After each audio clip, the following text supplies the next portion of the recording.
விளையாட்டுத்துறை அமைச்சர் திரு உதயநிதி அவர்கள் ஒரு கருத்தை சொன்னார். நீட் தேர்வு ரத்து செய்வதற்கு எங்கிட்ட ஒரு ரகசியம் இருக்குன்னு சொன்னார். அமைச்சர் ஆகிட்டார், இப்போ அந்த ரகசியத்தை வெளிப்படுத்துங்க.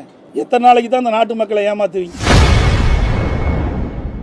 இன்று செய்தியாளர்களை சந்தித்து பேசிய அதிமுக பொதுச் செயலாளர் எடப்பாடி பழனிசாமி, துணை முதல்வர் உதயநிதி சொன்ன நீட் தேர்வு ரத்து ரகசியம் என்ன ஆனது என கேள்வி எழுப்பியுள்ளார். ரத்து செய்யப்படும் அப்படின்னு சொல்லிட்டு இருக்காங்க.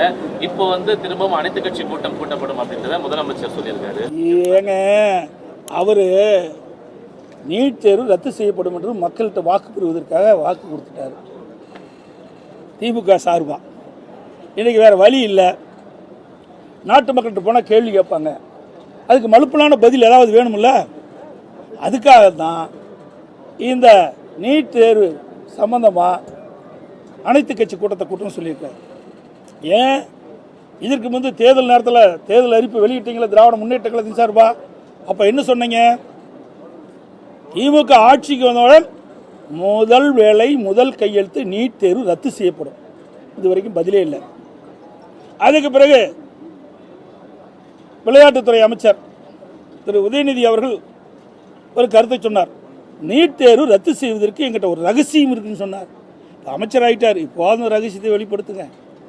எத்தனை நாளைக்கு தான் அந்த நாட்டு மக்களை ஏமாத்துவீங்க? சொல்லுங்க பார்க்கலாம்.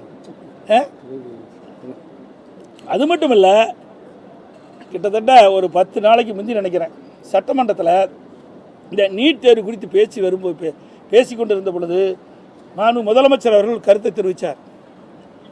இது நீதிமன்றத்தில் இருக்குது, எங்களால் முடியாதுன்னு சொல்லிட்டார். அப்புறம் எதுக்கு அனைத்து கட்சி கூட்டம் போடுறீங்க? ஏற்கனவே சட்டமன்றத்தில் உங்களுடைய கருத்தை தெரிவிச்சிட்டீங்க. நீதிமன்றத்தில், உச்ச நீதிமன்றத்தில் இந்த வழக்கு நிலுவையில் இருக்குது, அதனால் இது எங்களால் முடியாதுன்னு சொல்லிட்டீங்க. மீண்டும் எதற்கு ஒரு முறை சட்டமன்றத்தில் தன்னுடைய கருத்தை, திமுகவுடைய கருத்தை பதிவு செஞ்சு மக்களை ஏமாற்றுவதற்காக, இளைஞர்களை ஏமாற்றுவதற்காக ஒரு நாடகத்தை அரங்கேற்றினார். அனைத்து கட்சி கூட்டம் என்ற ஒரு நாடகத்தை அரங்கேற்றினார். செய்திகளை உள்ளது உள்ளபடி தெரிந்து கொள்ள ரெஃப்ளெக்ட் நியூஸை சப்ஸ்கிரைப் பண்ணுங்க.